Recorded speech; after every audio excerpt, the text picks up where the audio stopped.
So we're at Loda Lake National Wildflower Sanctuary. Oh, wildflowers everywhere. I think today is Wednesday? I have no idea. Yeah, Tuesday or Wednesday, I don't know. But this is a fee area. It costs $5. But if you have the America the Beautiful Pass, which we now do, that also counts as well. So things are already starting to pay for itself. Look at us go. Hopefully there's some trail maps in here because there weren't any up at the top.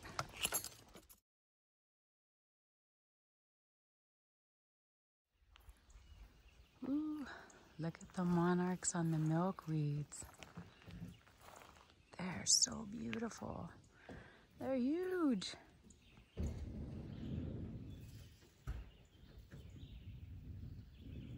This one just came over here.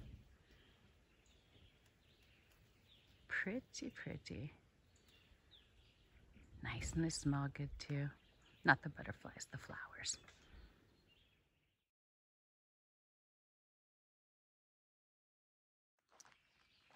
All right, so we're still on the Huron-Manistee National Forest. This forest is weird. Like I picked up the motor vehicle use map at the station in Baldwin, but even though the boundary of this national forest looks huge, the amount of private inholdings within the forest make it actually pretty small. So the motor vehicle use map is really just like a bunch of tiny squiggles here and there. We tried to find a place to park at Haverford Lake? I don't remember. But it said there were 2 dispersed sites there, but they were both taken by people that looked like they actually lived there. So that's annoying. Anyway, we're still in that same lake area, but just drove out onto the forest roads a little bit more. Back there at that junction, just where the light is, the main forest road actually veers off to the left there, but apparently they're doing construction and it's closed. So luckily for us, we were able to find this turnout off of another smaller forest road. So we're calling it for tonight. I tried to back into here and I think I did. Oh, okay, I didn't hit the tree so much, but my hitch definitely topped out on that right there. So good. I'm glad you're all right. Anyway, you still got moss stuck to you. Can't be that bad. At any rate, home for the evening. Free camping, thanks to your public lands. We are at the Cadillac campground on the Manistee Huron National Forest in central Michigan. These are dispersed sites. There are 12 of them. We caught number 5. We're gonna walk further down the road to see if there are any other empty ones a little bit closer to the water. There's a river, a branch that's supposed to be flowing actually over there on the other side of the road somewhere. It like wiggles in and out, but it looks like this road goes closer and closer to it if you continue down it. But we thought, oh, we better grab a spot because they're first come, first served, no reservations, no nothing. It's just whoever shows up first, and the camping stay here is 14 days. I think 14 or 16. I mean, there's no service here, so probably you're not going to stay 14 days. Unless you have like a signal booster or something like that. Or you just don't really care about staying connected with people. Because it is sure nice in here. Picnic table, hanging posts, a little clothesline somebody strung up over there. Fire pit with nasty grill on top. Decade-old steak, fat, nummy. And the bar. That's the pass-through. All right, so we are still at the Cadillac campground on the Manistee Huron National Forest in central Michigan. This is, again, a free dispersed campsite area. There are 12 sites here. They can fit, I mean, like this one's huge. We were at site number 5, but there was very definitely no cell service there. And I'm thinking that because today's Thursday and tomorrow the weekend's here and there aren't a lot of places to free camp in Michigan, if we could grab a spot here, we should probably stay until Monday. So luckily, we moved to site number 9. There's already some firewood ready. I mean, like that one, that can't be helped. I don't know what to do with that one. But I mean, this site is enormous. There's actually a closed road off the back of it. So we even have our own damn trail. This is amazing. Same fire grill, picnic table, hang post, all of that stuff.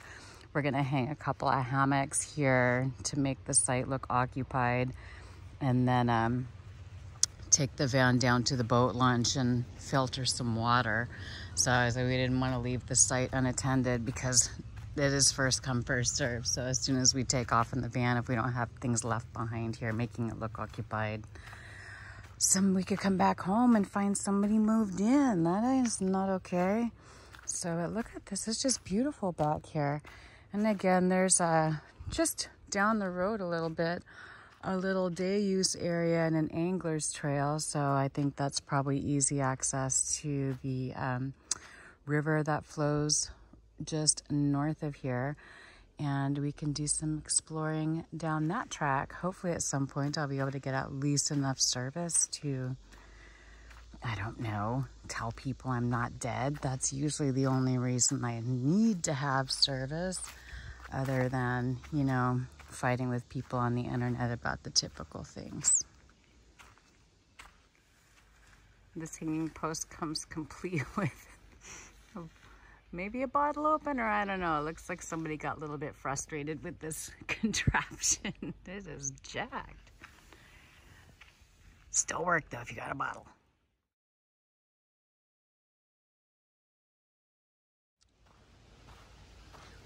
Okay, so it's a little bit after 5. It's just such a beautiful day out here.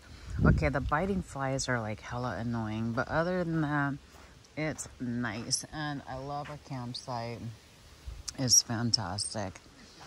You know, we have a good spot, well off the road. We're gonna walk back over to the day use area where they have the angler's trail to see how far it actually is to the water, which is the Marquette River. And you know, maybe we'll take a bath, I don't know. And just like that, here we are at the day use area, at the select campground area. There's a pit toilet, and it said angler trail. So here we go.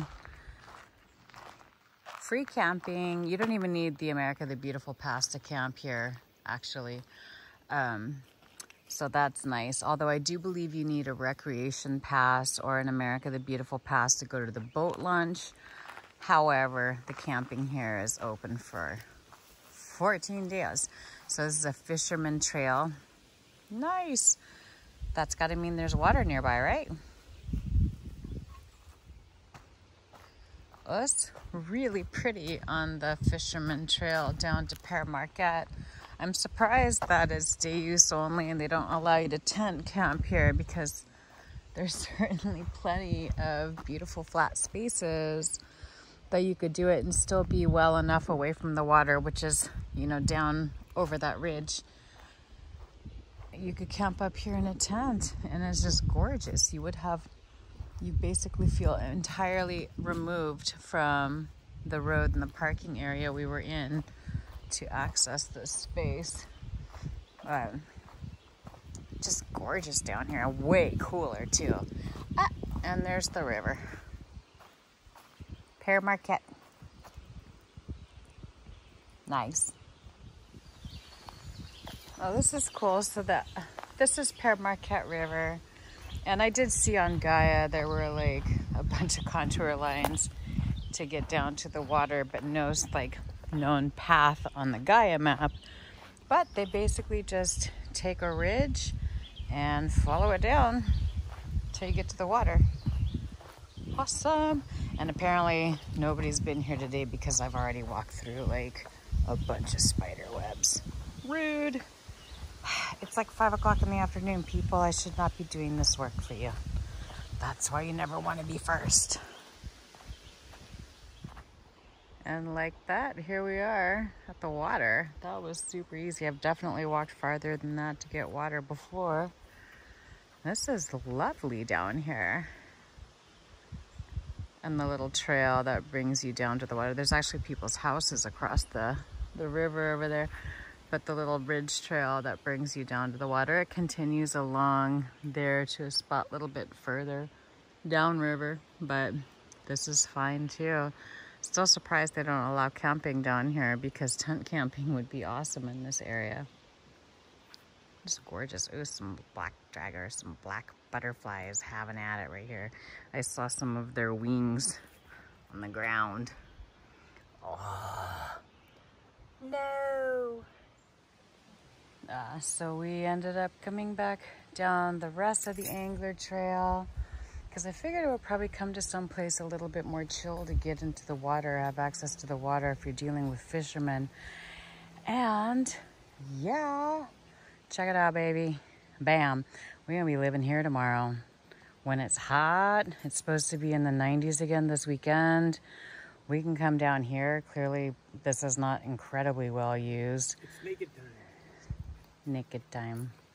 Oh, right now it's mosquito time. Little bastards killing me to death.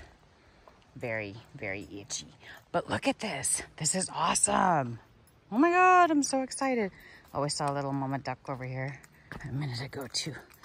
But yeah, the water is not too bad. It's super clear. I mean, that's pretty deep out there, but like you can see the bottom pretty easy. So this is like a nice clean water supply. This is just amazing. I love it. I love Michigan. This state is rad.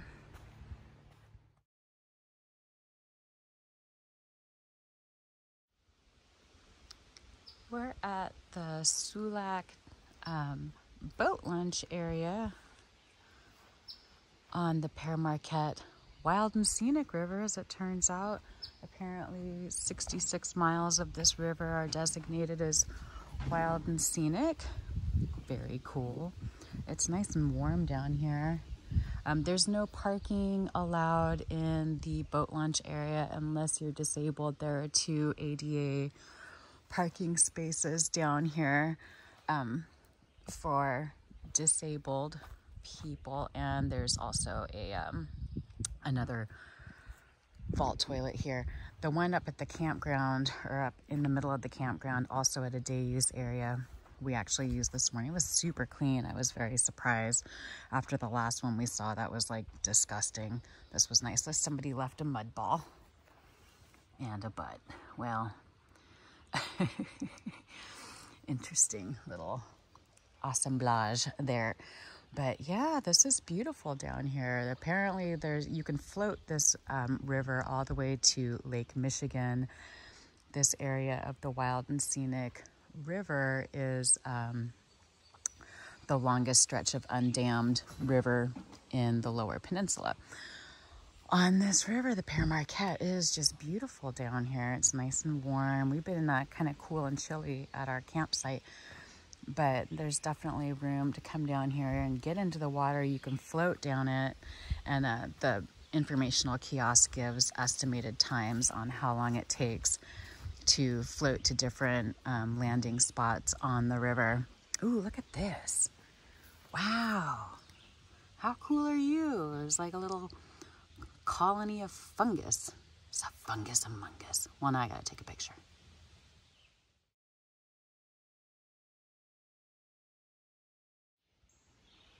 Okay, so where was I? There's a bunch of cool looking mushrooms and fungus around here. At any rate, this place is super cool. There's even some wildflowers here. It's so funny. After we tried to go to the actual wildflower sanctuary where there were 0 wildflowers, we've seen tons, but mostly on the sides of roads. So here's the boat launch, which apparently isn't hugely used. We only passed one truck in the parking area, and so I don't know how popular this is. This is Friday, so I imagine we'll probably see more people down here today. But here you have a sign on the informational kiosk. There's a map with estimated mileage and times to reach the next place if you're floating. So from here, it's an hour to the next place, which I think was only like less than a mile. So apparently if you're floating less than 1 mile per hour down the Marquette Wild and Scenic River. Oh, it looks like fun. I can't wait to learn how to do the paddling. I figure once my body is worn out from all of the walking, I'll just start working my way up my body and wearing out the rest. See, my knee just cracked. Ah, must get kayak, must get kayak. There's a little trail that leads off the parking lot up river a little bit. It's just super nice. It's so relaxing out here.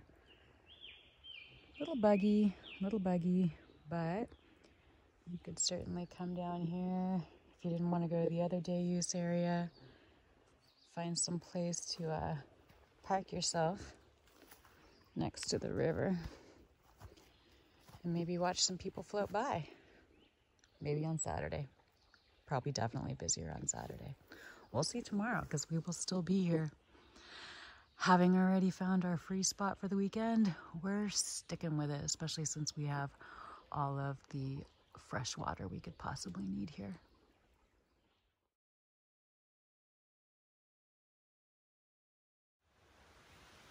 We came back down to the water, the Pere Marquette, wild and scenic river. We came down the Anglers Trail to chill out in the water a little bit. It's pretty hot out. It's windy and overcast, but it's super humid and definitely warm. It's supposed to rain tomorrow. So we thought, well, we'll go get our kicks in the water today. There's a lady fly fishing around the corner. Nice.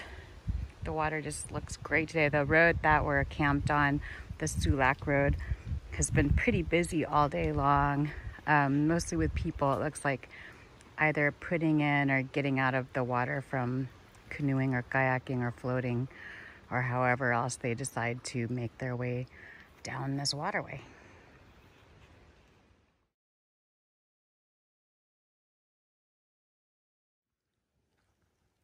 Okay, so I found this bird earlier, this little baby bird.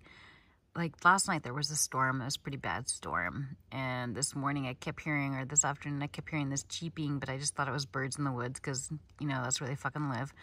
But anyway, I found this little guy like knocked out of this nest, which was also knocked out of the tree.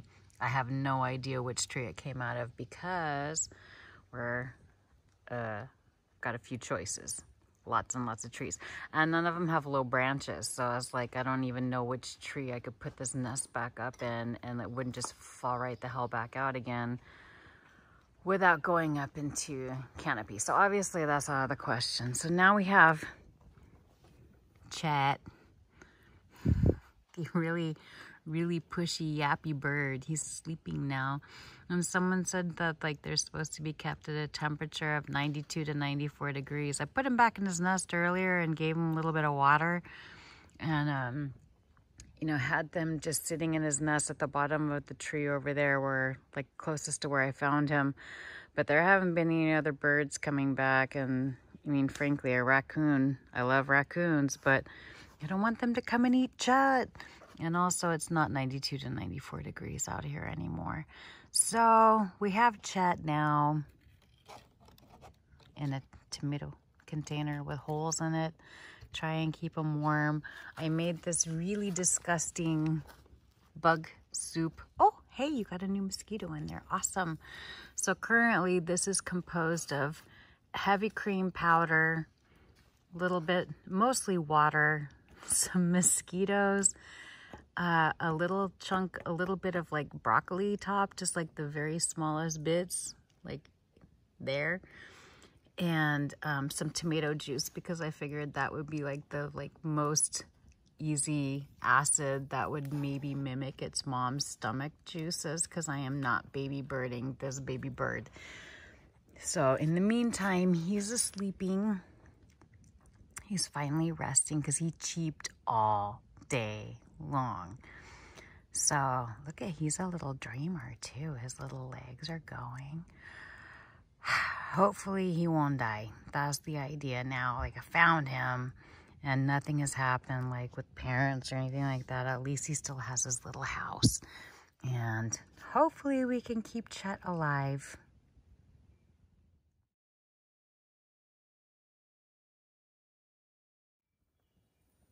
Well, shit.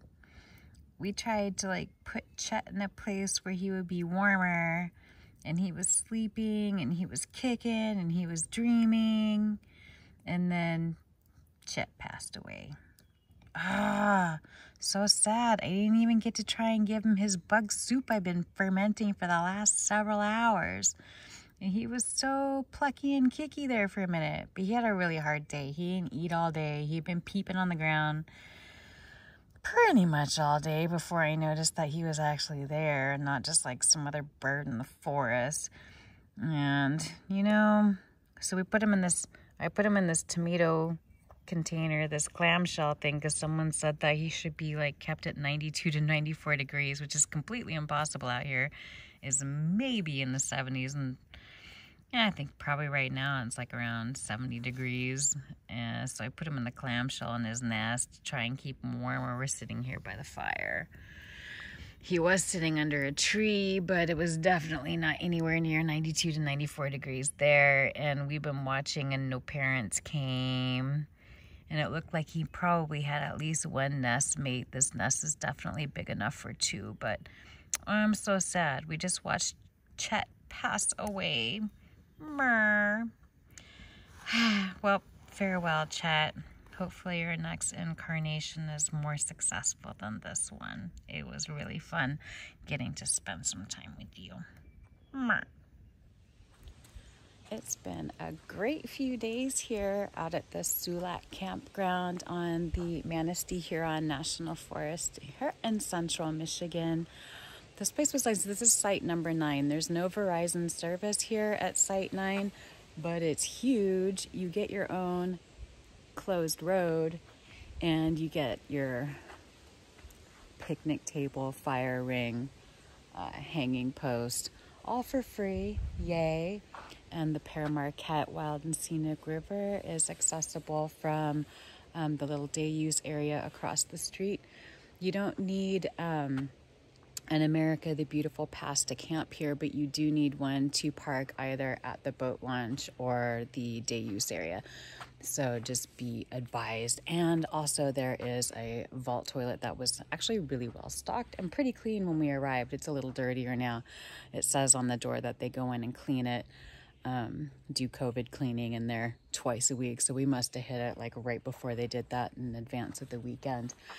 At any rate, it's been a lovely stay here, but we're going to head up now to the Manistee Ranger District, and hopefully we can pick up a couple of maps at that ranger station, pick up some supplies in Manistee itself, maybe a little breakfast. It's still early, and then we're going to head to a place.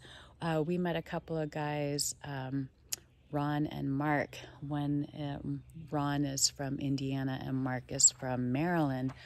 They were our next door neighbors. And thanks, Ron. Ron hooked me up with a map of Michigan and a couple of places that he recommends to stay here. So tonight it looks like we're going to be heading to a place called Blackwater Bayou. Sounds super buggy and swampy, but he says it's free camping. So we all want to check it out. Hopefully it'll put us in a good place to do the Manistee River Loop as a little hike with a safe place to leave the van. Check it out.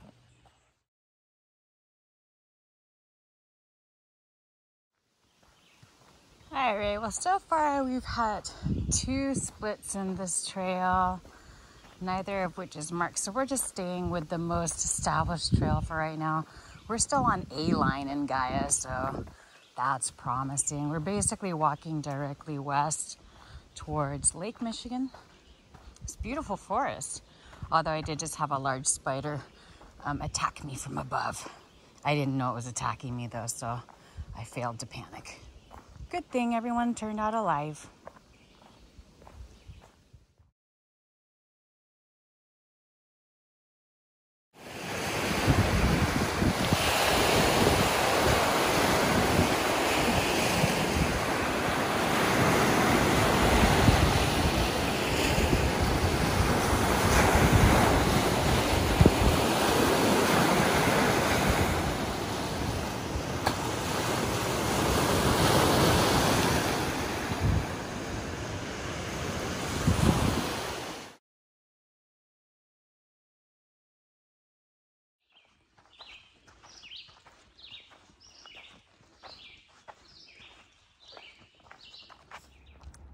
I'm here at the Manistee Cadillac Ranger District of the Manistee Huron National Forest.